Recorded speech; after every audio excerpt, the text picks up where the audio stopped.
Data science and GenAI consultant. So here we go. We are going to construct an API using a Python program. So before that, we try to understand what is an API. So API is like um, it's an interface. Like it's an intermediary platform between two software systems.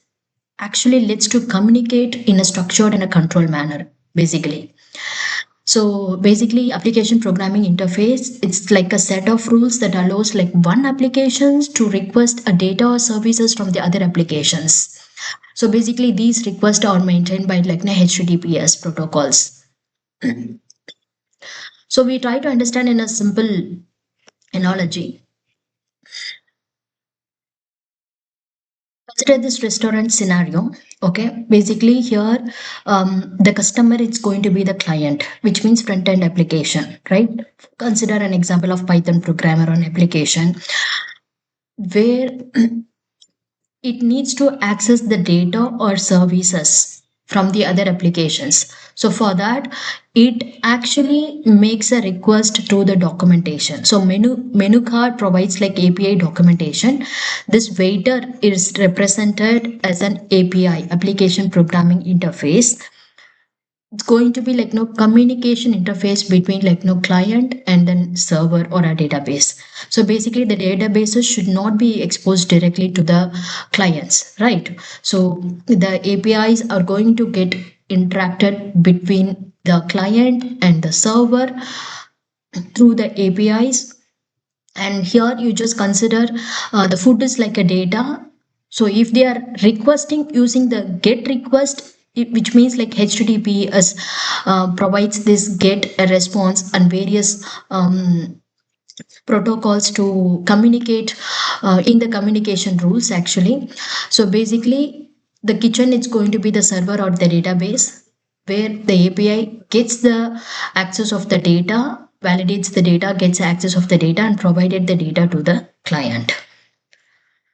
Yes, because the client cannot able to enter into the kitchen. Okay, you place an order through a waiter only. So here the data is stored in a secured and a controlled manner because the different system actually uses like different programming languages. Here the API provides like no standard communication layer between the server and the client basically. So we do have a different APIs like public API, like you can able to access like whether API using the public API or private APIs are there where you can able to get like no internal company systems or partner APIs are there, give the payment gateways or REST API. It's the most common where we are using right now to access the data from the servers or the databases. So basically we will just get to understand one simple Python program, how it works. So as you can see here, so the API allows the software systems to get communicate using like HTTPS request, and its responses mostly it's going to be in the form of JSON format. So here we do have an URL, right? Python program it's going to communicate with this API. It's like a browser or a postman, like how the postman actually um, transforms from one place to another place the message likewise. So here we are using the request.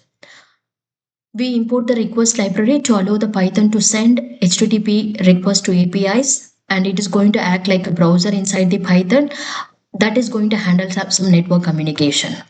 And here the HTTPS is a secure protocol where API RESTful API Dev is like a API server. This is an API server, and we are going to access the data from this object. So object is the API endpoint where the resource being requested there. And so using this response.get URL, we are sending the get request asking a server to give us the data. We are requesting a server to get data.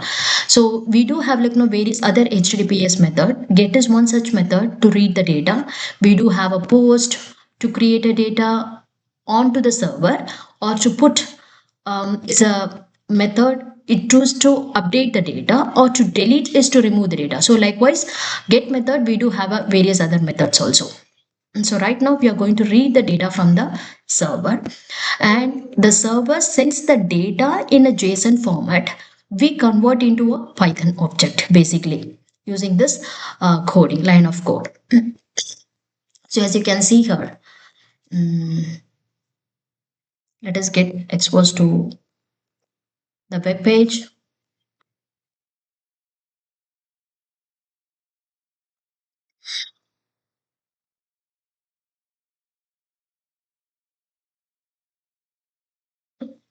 As you can see here, this is what the API endpoint we have been using in our code.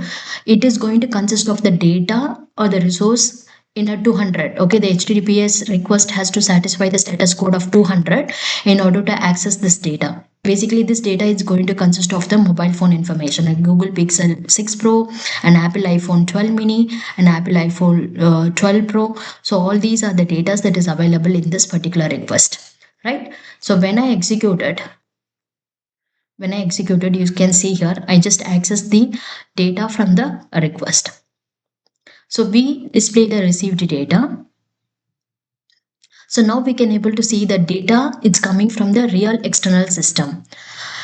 And the process is how actually the Python program sends the GET request to the API server, and the API server actually responds the data in the JSON format to the Python program. JSON is a semi-structured format of the data, right? I hope this aspect you do understand. We can able to access the other method to communicate with the other applications or the servers using these HTTP methods.